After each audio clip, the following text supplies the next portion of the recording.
Boa tarde a todos. Sejam todos bem-vindos. Estamos dando início a mais uma doutrinária do nosso sábado à tarde. Hoje nós temos a grata satisfação de ter aqui conosco a nossa irmã, nossa amiga Patrícia Lins, da Fraternidade Espírita Irmã Sheila, da FES, que vai nos falar sobre a morte, sob o prisma psicológico e espiritual. Mas antes disso,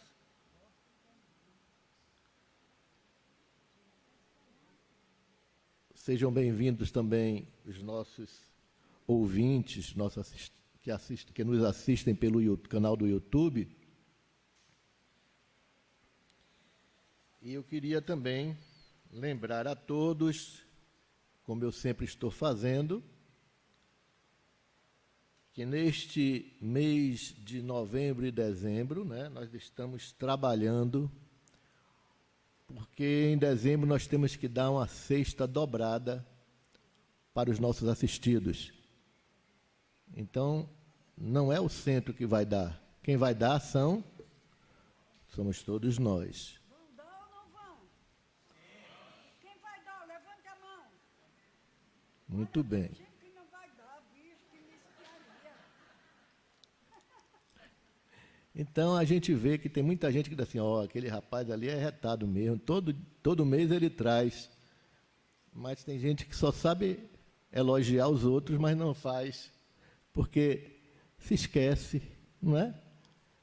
Mas a gente tem que fazer um esforçozinho para não esquecer, porque quem está precisando é urgente, não pode esperar, não é, minha gente?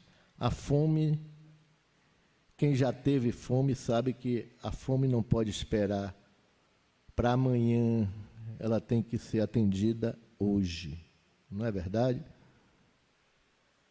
Então, nós estamos precisando, para este Natal, da corrente do bem, de açúcar, arroz, feijão, macarrão, aveia e fubá, biscoito, panetone, para o Natal, e leite em pó.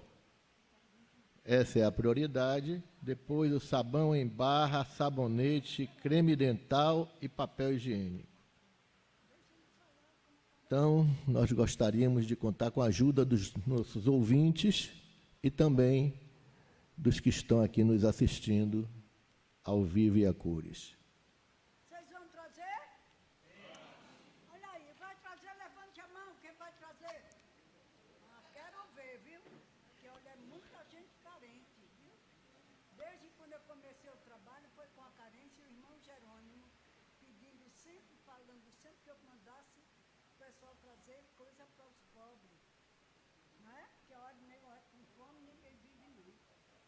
Não é? Então, viu aí? Com fome ninguém vive não, é verdade. E Bernadette sempre cobrando, Enquanto eu vivo pedindo, ela vive reclamando de quem não está cumprindo com a sua obrigação, no sentido de ter tomado para si, este compromisso. Mas que a paz de Deus esteja com todos nós e vamos chamar agora a nossa irmã Patrícia Lins para assumir a nossa palestra.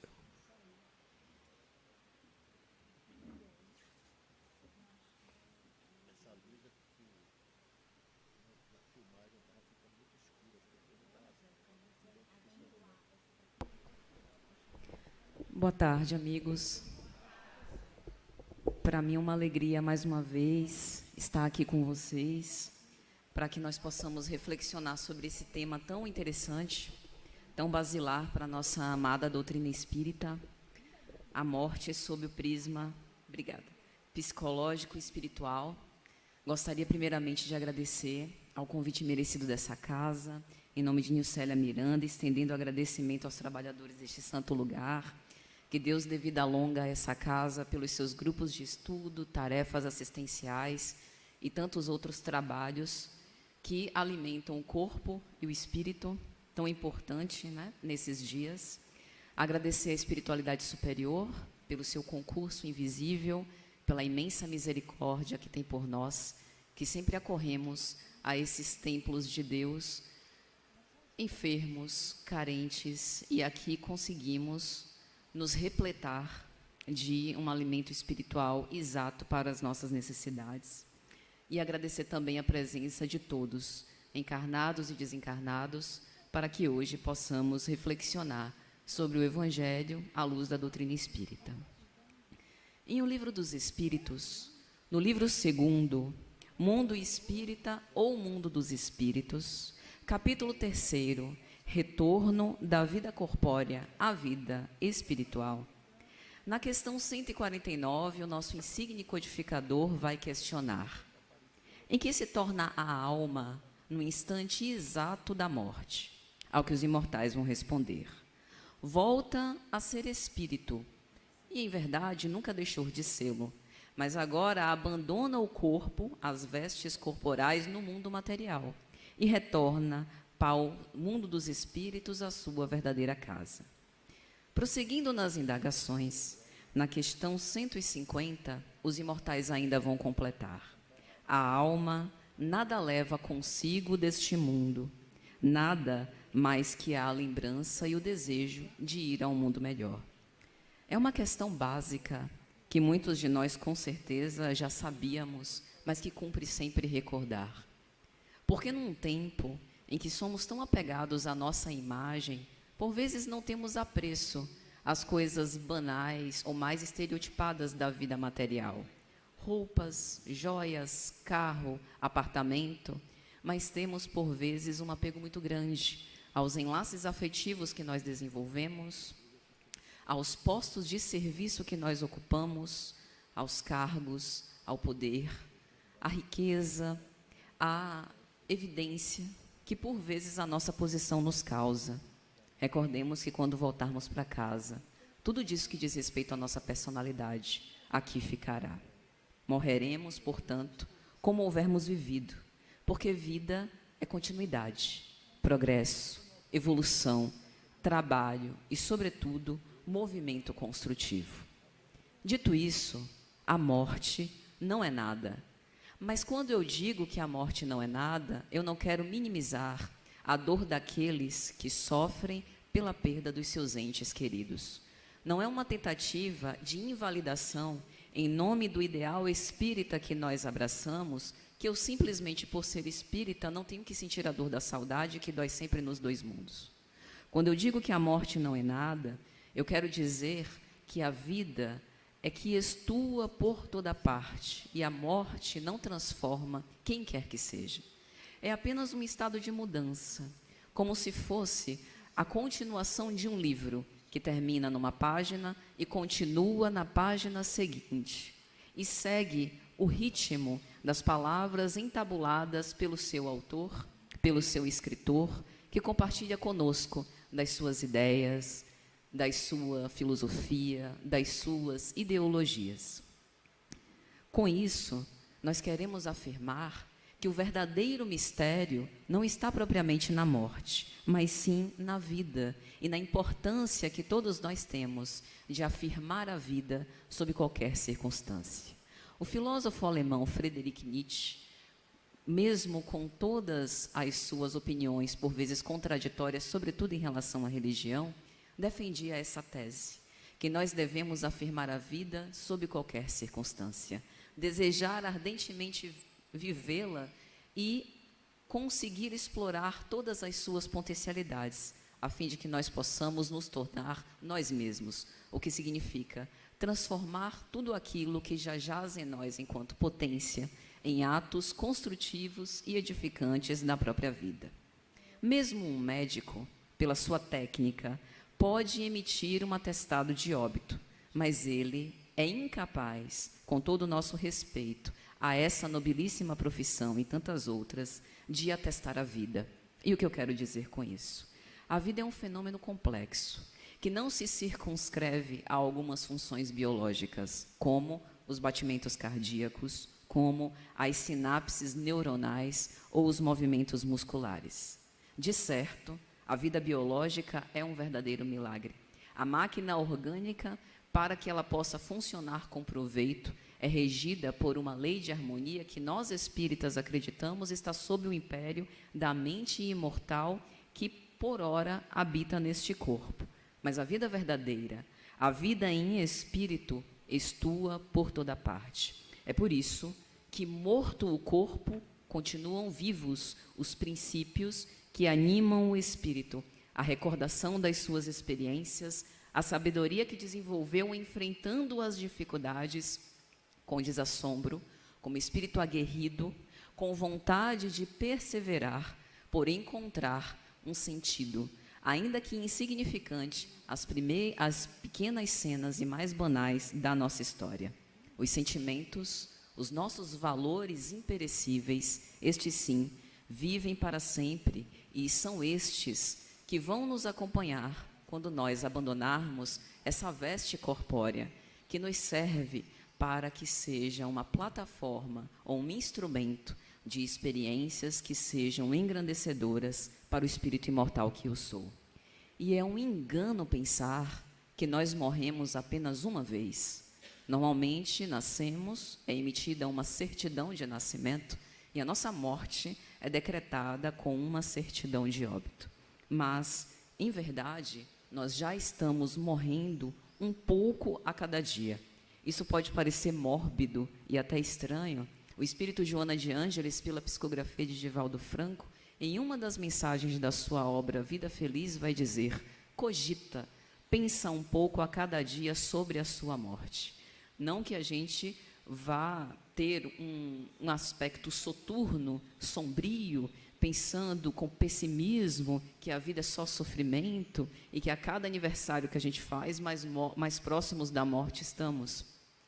Mas isso nos serve para que a gente possa afirmar a vida e o poder do momento presente.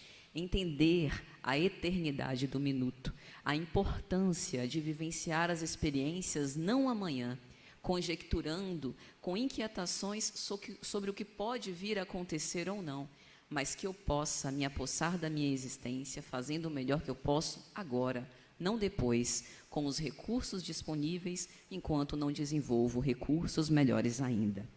Nós morremos todas as vezes que nós abandonamos os nossos sonhos, e pretextos para isso não faltam. É aquele ente querido que se apartou de mim, seja porque decidiu, ainda vivo, refazer a sua vida ao lado de outra pessoa, seja a criança que se tornou adulto e independente, restitui-se da sua autonomia e vai ter as suas experiências longe dos meus afagos maternos, seja a partir de uma cena de miséria material, num desses reveses a que todos nós estamos dispostos e que faz o nosso castelo de cartas desmoronar, como se nós não tivéssemos um plano B.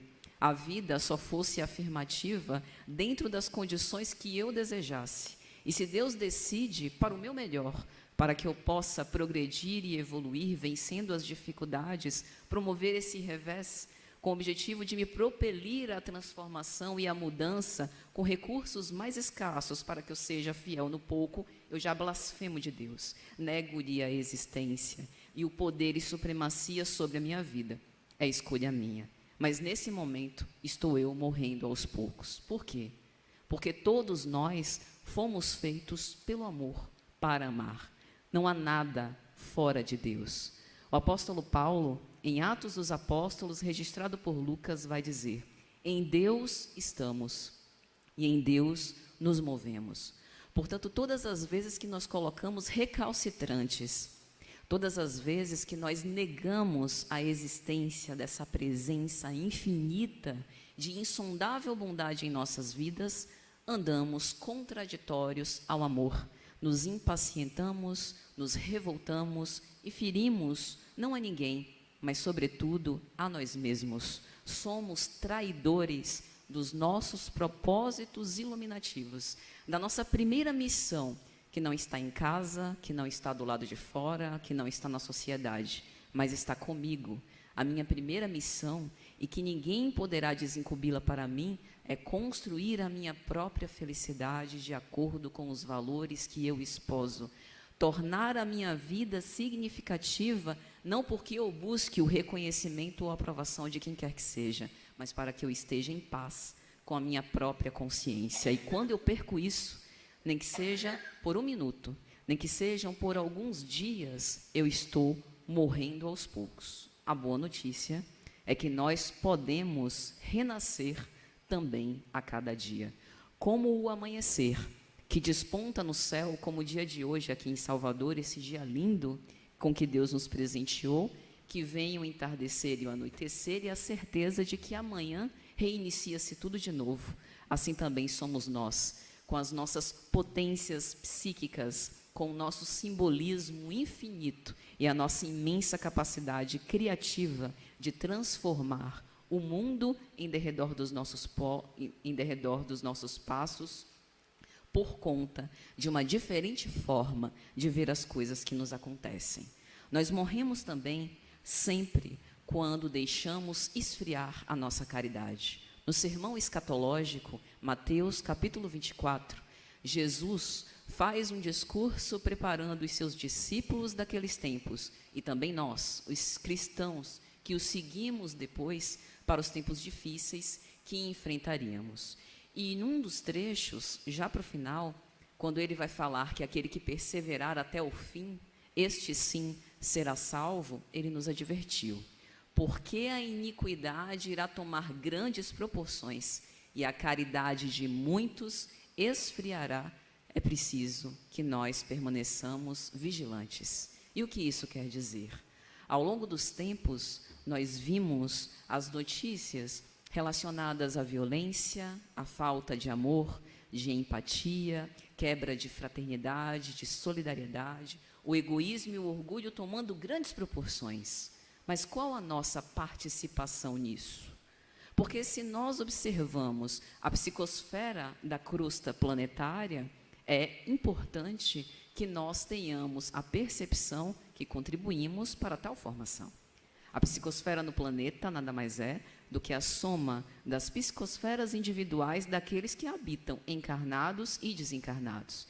Portanto, os nossos hábitos mentais, construtivos ou deletérios, influem e são poderosos o suficiente para mudar as condições do planeta.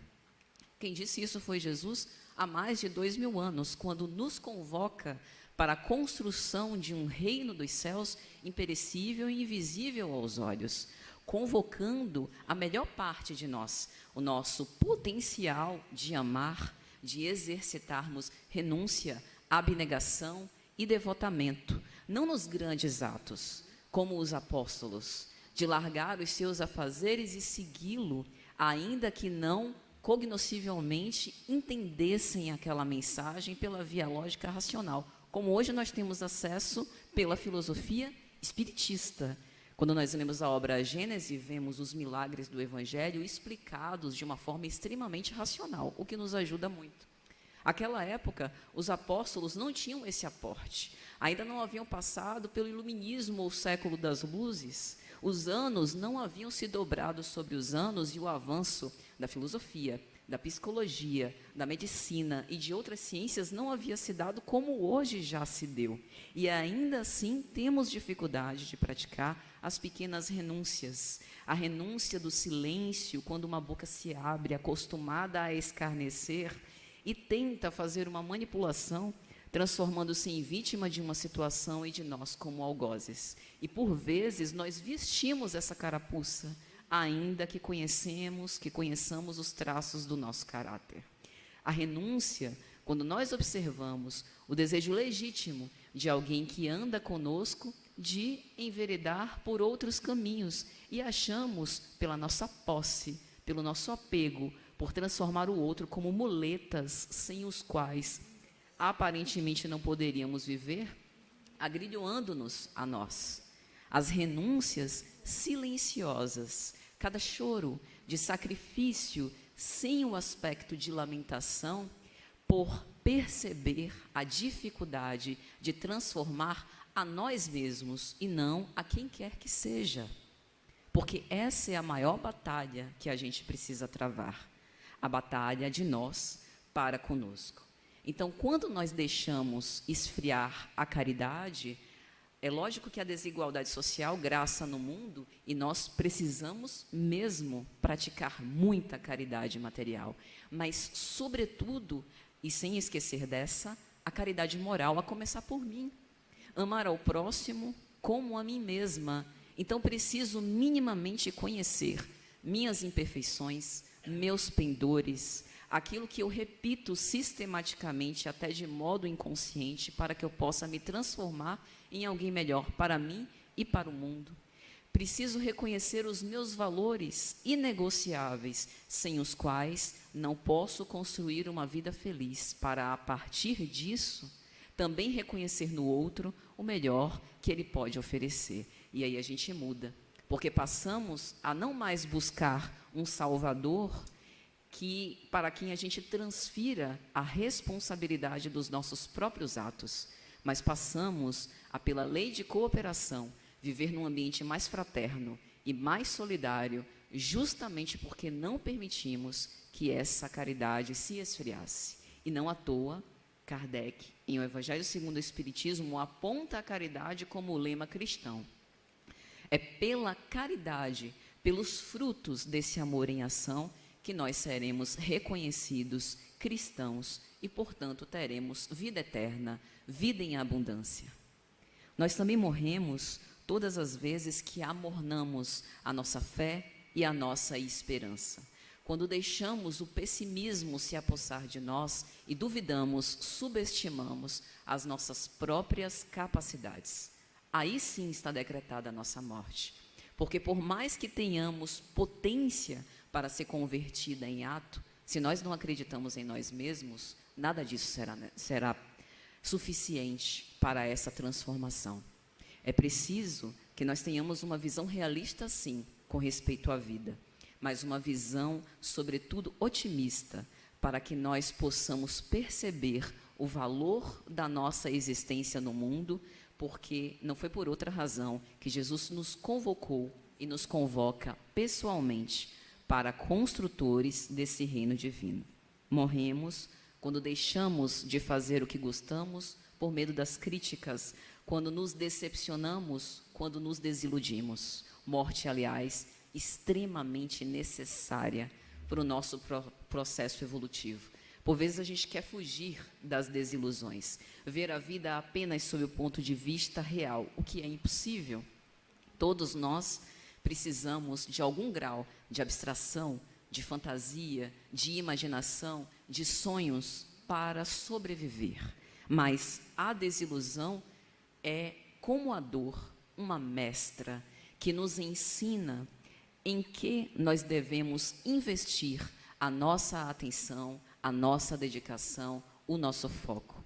A gente perde aquela mansuetude e ingenuidade das pombas, como dizia Jesus, e ganhamos a astúcia das serpentes, no bom sentido, para que a gente passe a valorizar as experiências da vida para o nosso próprio conhecimento e desenvolvimento. Nós morremos ao nos transformarmos, como a borboleta, que era lagarta e cresce naquele círculo estreito com as suas asas, como a semente, que para desabrochar e germinar, explode de dentro para fora. Nós morremos ao nos transformarmos porque utilizamos como substrato o nosso passado e como nos constituímos para que possamos vir a ser algo muito melhor, pois já não somos mais os mesmos. E vivemos todas as vezes quando alimentamos os nossos sonhos e reencontramos caminhos e possibilidades. E, nesse ponto, eu gostaria de compartilhar com vocês uma história. Carl Wickhand, um sueco-americano que atravessou os séculos 19 e 20, notável psiquiatra, cético, materialista. Acreditava que a vida se resumia àquilo que é observável pelos olhos materiais. Começou a se tornar um investigador de fenômenos psíquicos, principalmente no campo das psicoses. Como psiquiatra, ele atendia no seu consultório casos críticos de psicoses, transtornos de personalidade múltiplas, psicoses maníaco-depressivas, esquizofrenias, fobias, dentre outros. Mas, ao mesmo tempo, como ele era representante da Associação Médica de Chicago, dava aulas de anatomia e era um excelente anatomista. Um certo dia, ele, dentro do seu laboratório, fez uma dissecação, uma espécie de necrópsia de um indigente que foi morto naquele dia ou no dia anterior e passou praticamente o dia inteiro dissecando esse corpo. Quando ele chega em casa, ele costumava, no final do dia, tomar um café com uma esposa. Do nada, ele imerso em algumas reflexões, a esposa se vira para ele e diz: qual o direito, ou quem lhe deu o direito, de cortar o corpo de quem quer que seja? E ele, achando que ela estava fazendo uma brincadeira, responde: Ana, você sabe, é o meu trabalho, eu sou anatomista, e não era ninguém importante, era apenas um indigente que foi encontrado na sarjeta. Que pergunta é essa? Indigente não. A minha vida, mesmo miserável, não significa a vida subestimada ou vida sem importância. Você tocou no meu corpo e eu não lhe dei autorização para isso. Quem você pensa que é? O Wickland voltou, não reconhecendo mais a esposa, transfigurada. Era um fenômeno de expansão da consciência, mediúnico, que a própria esposa desconhecia, e muito mais o Dr. Wickland. E naquele momento ele percebe que aquele que falava através do corpo da sua esposa não era ela, mas o espírito daquele que habitava o corpo que ele mesmo dissecou. A conversa varou a madrugada, e através desse tipo de experiências, como dessa relatada, ele escreveu um livro extraordinário intitulado 30 anos entre os mortos, chegando a diversas conclusões. É interessante porque ele nasce depois da publicação de O Livro dos Espíritos. Portanto, ele viveu a mesma época quando o Espiritismo estava dando as suas primeiras aparições na França. E as conclusões a que ele chegou: a existência de uma vida inteligente mesmo após a morte do corpo, a existência da alma, a sobrevivência após a morte, a possibilidade de comunicabilidade entre os espíritos. Reconheçamos aqui justamente os pilares da doutrina espírita. Uma realidade subjetiva, sobrevivente à morte. Uma espécie de perturbação experimentada pós-morte. A possibilidade do intercâmbio mediúnico e, sobretudo, do diálogo fraterno que poderia entretecer com esses que voltaram para a verdadeira vida e que continuam, de algum modo, entre nós. Com isso, o que nós queremos observar? A morte não é algo em si, porque a vida não tem contrário. A morte, no máximo, pode ser considerada o polo oposto ao nascimento, mas a vida se mede por uma espécie de perseverança obstinada, pela travessia dos sofrimentos, das inquietações, das limitações, das incoerências, das nossas ambivalências, como, por exemplo, a nossa fé, uma experiência difícil, que por vezes nós titubeamos, justamente quando convocados ao testemunho, justamente quando convocados às provações.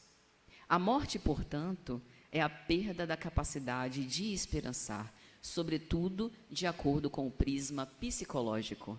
Vida é dinamismo e vida psíquica é vida dinâmica. Todas as vezes quando a gente tem a presença de uma monoideia e de uma fixação, nós temos uma morte psíquica. O que significa?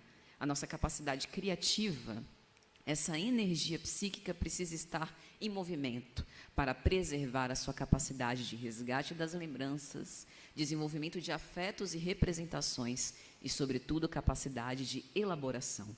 A vida, portanto, é essa potência de transformar a solidão experimentada coletivamente na arte do encontro. Porque nós somos como se fôssemos uma cidade que tem diversas ruas, e essas ruas partem da nossa alma para criar caminhos que nos conectem conosco mesmos e também com os outros. A vida nada mais é do que habitar e explorar por esses caminhos. Por isso, a solidão também representa a morte em vida. Freud já dizia sobre o instinto gregário que todos nós temos, a capacidade e importância indispensável de nos participarmos e integrarmos a agremiações, como, por exemplo, nesta casa. E o interessante é que o Espiritismo mata a solidão justamente quando nos elucida que nenhum de nós jamais está sozinho. Vivemos sempre sob a companhia de muitos, queiramos ou não queiramos. Na obra Pensamento e Vida, pelo Espírito Emmanuel, psicografia de Chico Xavier, no capítulo intitulado Associação, ele vai dizer que nós estamos sempre desenvolvendo esse cortejo que Paulo chamava de nuvem de testemunhas. Em qualquer parte, em qualquer situação, em qualquer atividade a que nós nos dediquemos, sempre, como antenas psíquicas irradiantes, nos atrairemos por aqueles que se sintonizem conosco, com aquelas atividades que estamos desenvolvendo. Isso porque a vida é variante, a vida é dinâmica, a vida é agora e a vida também é sempre. Por isso, a dor do luto, por exemplo, ela não é uma dor causada exatamente pela ausência do objeto de amor, seja uma pessoa, um emprego, uma casa, uma roupa, um animal, um relacionamento ou o que quer que seja. Não é a ausência do outro que dói, mas, sobretudo, o vazio da perda causada com o qual o desejo se depara. O que isso significa? A experiência do luto não é porque eu estou em luto porque eu amo, ou não estou porque não amo. A experiência do luto é uma experiência de sofrimento psíquico por conta da representação que aquele objeto de amor tem na minha vida. É lógico que quando a gente fala do luto de pessoas, essa significação é ainda maior por conta das experiências, das lembranças, das vivências que nós tivemos em comum e por conta de, do outro lado, ter uma mente pujante, tanto quanto a minha, que também alimenta essa mesma história, quando a gente estiver falando de um enlace verdadeiro. Mas essa experiência é, sobretudo, dolorosa, justamente por conta de nos depararmos com esse vazio insubstituível. Por isso, quando alguém morre, não funciona dizer, vida que segue, você perdeu seu filho, vai ter outro daqui a alguns anos e você coloca no lugar. Isso é uma tremenda violência, uma leviandade sem tamanho e uma grande injustiça, falta de consideração com a dor do outro. Os nossos afetos são mesmo irrecuperáveis, porque nesse ponto somos insubstituíveis. O nosso valor é extremamente particular. E é preciso que a gente tenha atenção para isso quando tocarmos uma alma humana, sobretudo nessa condição de vulnerabilidade e sofrimento. Mas o que quero dizer? Somos capazes de nascer e renascer muitas vezes durante a nossa vida espiritual, considerando, por exemplo, que essa existência material é apenas um fascículo, e também dentro da mesma experiência corporal, como a vida que hoje nós estamos aqui habitando. A vida é comunhão, e isso nos faz recordar uma parábola de Jesus, que talvez nos elucide melhor sobre o sentido espiritual da morte. O reino dos céus é semelhante a um rei que celebrou as bodas do seu filho e enviou os seus servos a chamar os convidados para as bodas. E estes não quiseram vir. Depois enviou outros servos, dizendo: dizei aos convidados, eis que tenho o meu jantar preparado, os meus bois e cevados já mortos, tudo está pronto, vinde às bodas. Eles, porém, não fazendo caso, foram um para o seu campo, outro para o seu trabalho, e os outros, apoderando-se dos servos, os ultrajaram e os mataram. E o rei, sabendo disso, encolerizou-se e, enviando os seus exércitos, destruiu aqueles homicidas e incendiou a sua cidade. Então, diz aos seus servos: as bodas, na verdade, estão preparadas, mas os convidados não eram dignos. E depois, as encruzilhadas dos caminhos, e convidai às bodas todos que encontrardes. E os servos, saindo pelos caminhos, ajuntaram todos quanto encontraram, tanto maus como bons. E a festa nupcial foi cheia de convidados. E o rei, entrando para ver os convidados, viu ali um homem que não estava trajado com a veste de núpcias. E disse-lhe: amigo, como entraste aqui, não tendo veste nupcial? E ele emudeceu. O rei então disse aos seus servos: amarrai-o de pés e mãos, levai-o e lançai-o às trevas exteriores. Ali haverá pranto e ranger de dentes, porque muitos são chamados e poucos os escolhidos. É impressionante a capacidade interpretativa das parábolas. E olha que eu estou falando de um espírito imortal que tem severas limitações para buscar compreender aquilo que Jesus veio nos ensinar através dessas parábolas. Viveremos milênios e, penso particularmente, não teremos capacidade ainda de investigar todos os meandros de uma parábola de Jesus.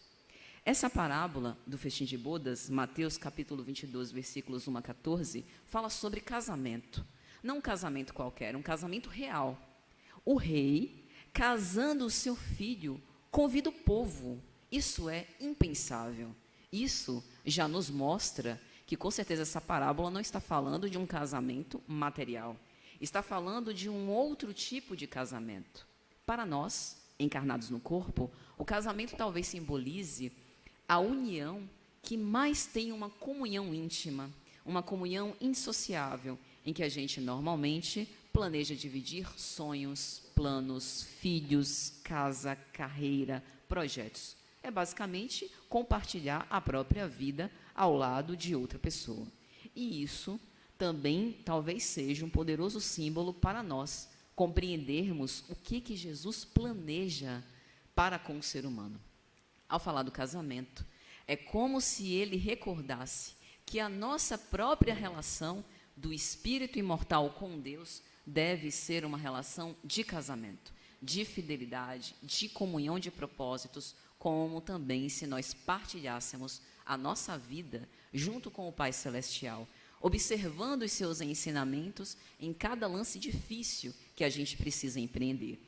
E é lógico que essa parábola é riquíssima para que a gente possa explorar muitos pontos, mas em especial eu gostaria que a gente detivesse a nossa atenção sobre o final. Veja bem, o rei havia preparado tudo para o casamento, o buffet estava completo, havia gastado uma nota, faltavam apenas os convidados. A primeira remessa dos convidados, aos olhos do rei, não foram dignos, porque, pense aí, um rei te convoca para o casamento do seu filho, você vai perder essa festa? Dizendo que precisa trabalhar, dizendo que precisa descansar no campo, é ter muita falta de consideração e falta de inteligência até, de perder a oportunidade de ir para uma festa real. Mas tudo bem. O rei pouco se importou, disse apenas que os seus servos deveriam procurar quem quer que fosse, quem quer que quisesse participar da festa. Bom, se o rei faz essa concessão, bem se vê que ele não está esperando que as pessoas vão trajadas adequadamente para a festa, mesmo porque foi um convite meio de improviso. A festa estava pronta e, pela oportunidade, ia quem queria. Então, também não dá para esperar muito preparo antecedente em relação a essas pessoas. Aí ele se vira para um dos convidados e inquire diretamente porque ele não estava com a veste nupcial. Provavelmente o convidado ficou constrangido, emudeceu, e ele poderia ter expulsado, poderia ter convidado para se retirar, mas aplica-lhe uma severa punição, dizendo aos seus servos que o atassem de mãos e pés e lançassem às trevas exteriores. E isso nos impacta bastante, porque mostra essa severidade da justiça em relação a essa inadequação. O que essa veste nupcial nos significa e qual a relação que ela tem com a morte? Nós, enquanto espíritos imortais, fomos criados simples e ignorantes. Princípio inteligente individualizado, com uma consciência. E Deus conferiu-nos com o nosso livre-arbítrio para que nós pudéssemos escolher e tomar as decisões que nos aprovesse. E com isso, nós fomos paulatinamente evoluindo moralmente, errando aqui, nos levantando ali, acertando em outras coisas e seguindo adiante. Durante esse périplo, que não sabemos como começou, mas que teve uma origem, e viveremos para sempre porque somos imortais, trocamos de vestes corporais bastas vezes, e trocaremos enquanto reencarnarmos. Mas tem uma outra veste que permanece para sempre conosco, e que será tecida pelo esforço e pelo sacrifício dos nossos atos, simbolizada aqui como a veste nupcial. O espírito traja-se e adorna-se com as virtudes que desenvolve a partir desses movimentos transformadores. E sob esse ponto de vista, a gente pode considerar que sim, isso é uma morte e ao mesmo tempo um renascimento. Por isso, a parábola do festim de bodas ou do banquete nupcial nos lembra sobre esse nosso compromisso. Com tantas responsabilidades e possibilidades de distração na vida presente, tem uma tarefa que a gente não pode esquecer: tecer a cada dia mais 1 milímetro da nossa veste nupcial, para que a lei de ação e reação não nos pegue e não nos jogue de mãos e pés atados ao fogo e ranger de dentes. Não é castigo. É porque a nossa fila de débitos é tão grande que só a caridade e o amor para que possa livrar ou sanar a multidão dos nossos pecados. O Espiritismo, portanto, matando a morte, nos mostra que devemos buscar esse alimento espiritual nas pequenas cenas da nossa vida, de uma forma incansável. Essa parábola fala da união íntima do ser com a lei de amor e com o seu compromisso, fala da união ou do casamento do próprio Jesus com a humanidade, quando vem para fazer a vontade do Pai, e lembra-nos que o reino dos céus é comparável a esse grande convite celeste, que ainda hoje permanece aguardando a nossa aquiescência. Um casamento real dos nossos propósitos com os propósitos de Deus, a que deliberadamente estamos nos negando a comparecer, em relação ao qual, por vezes, fazemos pouco caso, negligenciamos, que substituímos por outras distrações, que nos causa enfado, chateação algumas vezes, tédio, em relação ao qual nós teimamos, porque nos rebelamos por achar que não satisfaz as nossas necessidades imediatas, esquecendo das necessidades do espírito imortal que todos nós somos. O que mata as nossas relações e acaba arruinando as nossas mais caras esperanças. A parábola ainda nos lembra que o espírito, ao se trajar de virtudes, cresce e ilumina-se, iluminando também o caminho daqueles que mourejam conosco e com o qual temos laços indissolúveis de afeto. Do contrário, estaremos apenas nos enganando e com isso morrendo para os nossos próprios ideais. Por isso, meus amigos, Jesus nos concede a oportunidade de construir pelo nosso esforço construtivo a nossa própria felicidade, e depende de nós prolongar os nossos sofrimentos ou abreviá-los mediante a aquiescência, a esse compromisso íntimo de construir aos poucos esse reino de Deus nos nossos corações. Nós morremos quando nos paralisamos na culpa, na queixa, nas lamentações e deixamos de focar nas soluções. Quando permanecemos no julgamento, esquecendo de utilizar essa potência analítica para reconhecer os nossos pendores, as nossas más inclinações e empreender esforços para nos melhorar cada vez mais. Quando perseguimos os nossos ideais preconceituosos, fazendo uma série de concepções prévias em relação ao outro, sobre o qual eu desconheço os caminhos pelos quais trilhou. Quando permanecemos na mágoa, no ódio, no desejo de vingança, por mais que a gente crie eufemismos, formas bonitas de dar outro significado a isso, como o desejo de reparação ou de fazer a justiça. Que justiça? Se a lei de Deus equilibra a justiça com o amor e caridade, e se nós temos um parco conhecimento das dimensões da verdade, conhecemos apenas uma pequena réstia que mal nos faz dar conta do nosso próprio processo de autoconhecimento. Para concluir, ficamos com as palavras de Emmanuel. Na obra Fonte Viva, no capítulo de número 7, pelos frutos, ele vai dizer: ninguém que se consagre à verdade dará testemunho pela epiderme de nossas atitudes, mas sim pela substância da nossa colaboração no progresso comum. Isso implica muitas coisas. Que nenhum de nós se inquiete por conta da impressão que acha que causou nos outros. Na minha atividade profissional, vejo pessoas deprimirem, ficarem extremamente ansiosas, porque imaginam e se tornam hipervigilantes com a imagem que os outros têm em relação delas próprias. Cada um está seguindo a sua vida. Por vezes nem lembra que nós existimos. Às vezes projeta em nós as próprias expectativas e fantasias. Mas de uma forma muito sutil e educada, a gente pode dispensar cada uma dessas projeções, fazendo que elas caiam e não nos atinjam mais. É difícil? Sim, porque nós fomos habituados a não dizer não. Mas recordemos, é a minha primeira missão. Sem isso, uma vida anulada de efeito. Portanto, preciso começar a priorizar a mim mesma. Emmanuel também nos lembra que precisamos estar em paz com a nossa própria consciência, porque Deus aí vive. E no momento em que isso não mais for valorizado por nós, aí sim terá sido decretada a nossa morte. Os erros fazem parte do processo evolutivo. Precisamos altear a cabeça, manter o nosso espírito aguerrido e intimorato para continuar caminhando, não obstante os equívocos, porque o nosso caminho é luminoso, se não desistirmos. Recordemos que Jesus nos advertiu: aquele que perseverar até o fim, este sim será salvo. Não o fim do mundo, não o fim da vida enquanto espírito imortal que não tem fim, mas a finalidade essencial dos nossos propósitos, fazer a nossa luz brilhar diante dos homens. Que Deus nos abençoe a todos e nos envolva na sua paz. Muito obrigada.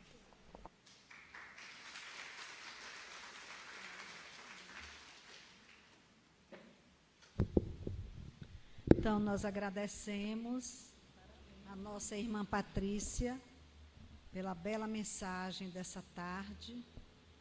E nesse momento vamos passar para a segunda parte do trabalho, quando teremos o passe. Pedimos aos nossos irmãos médiuns, que mesmo que estejam aqui no salão aí, né, que se posicionem para ajudar aqui a equipe na transmissão do passe. Vai ter que ser coletivo, né? Vai ter que ser coletivo. No passe coletivo.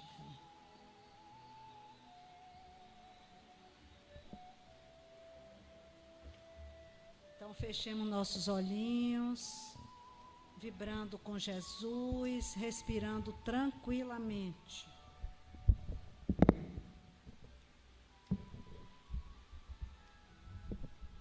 Ao fechar os olhos, amigos queridos, mentalizemos imediato a imagem do Mestre, pedindo proteção para nós, para o nosso lar,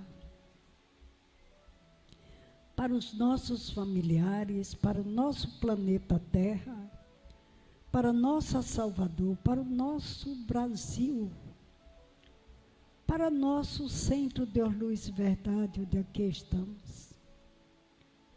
Que o nosso lar seja abençoado com todos os nossos familiares. Que recebamos, Senhor Jesus, do amanhecer ao anoitecer.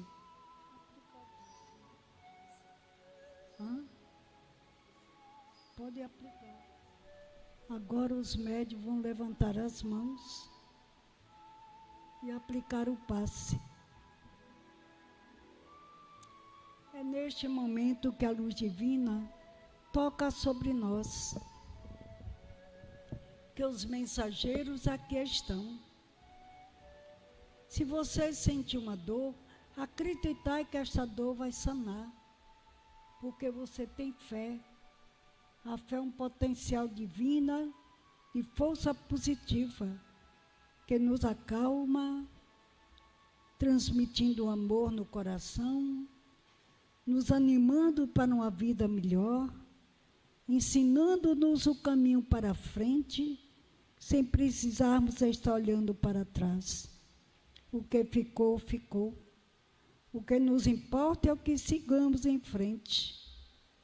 Tormentos, todos nós temos. Mas é saber compreender que tudo isso são ações nossas, não é do outro. Ações nossas, somos nós quem vamos resolver. Atitudes de inquietação, falta de respeito, de moral, principalmente moral, não tem graça mais para nós. Frequentamos um ambiente como este que tem lições maravilhosas do Evangelho de Jesus. Ensinos que nos acalma e toca profundamente naquilo que nós tínhamos esquecido. E ao ouvir uma mensagem como ouvimos hoje, sempre aqui nessa Casa de Caridade, são belas mensagens, nós tocamos em nós mesmos, em cada palavra que o orador está passando para nós como lições de vida. Oh, amigos do bem, abençoai-nos, ajuda-nos a nos transformar em homens de bem, não ouvir defeito, não ver defeito em ninguém, nem ouvir aquele que vem falar de alguém a você. Quem não serve somos nós, quando ouvimos alguém chegar a nós comentários errôneos. Somos nós os piores. Nada vem de fora para nos atingir. Ponha isso em mente a cada dia, a cada hora. Obrigada, Senhor, por este dia, por esta hora, por este lindo trabalho desenvolvido por uma linda equipe de espíritos sublimes que trabalham nesta casa. Que todos os nossos presentes, aquele que estiver sentindo a dorzinha aí agora, acreditai que está tomando um passe, que os mensageiros estão tocando em você. Essa dor que você está sentindo vai desaparecer. Alguém está sentindo um arrepio bem forte na cervical. É alguém lhe abraçando, o seu mentor querido, tocando em você. Tem fé. E a dor que alguém sentir, acreditar e sairá daqui livre. Mas livre de verdade, amigos. Porque a fé é o potencial divino da caridade para nós. É o amor nosso no coração, nos envolvendo dentro de um poder extraordinário, de uma vida de paz, consciência tranquila, fé em Deus, fé em Cristo, fé nos nossos mentores queridos, que cada um de nós temos um mentor. E avancemos, amigos, para a frente e para o alto. Deus abençoe a nós e muita paz. Inspirem profundamente, expirando calmamente, pode baixar as mãos. Torne a inspirar calmamente. Aqui no quadro temos a imagem de Jesus. Agora, olha o quadro, formule no seu pensamento lindo para Jesus, naquilo que você quer hoje, agora, que você possa formular esse pensamento lindo.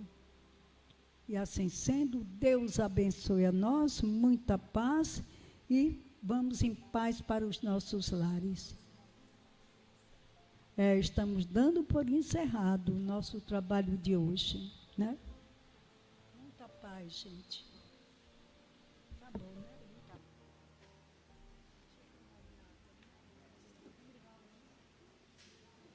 Aqui à sua disposição sempre.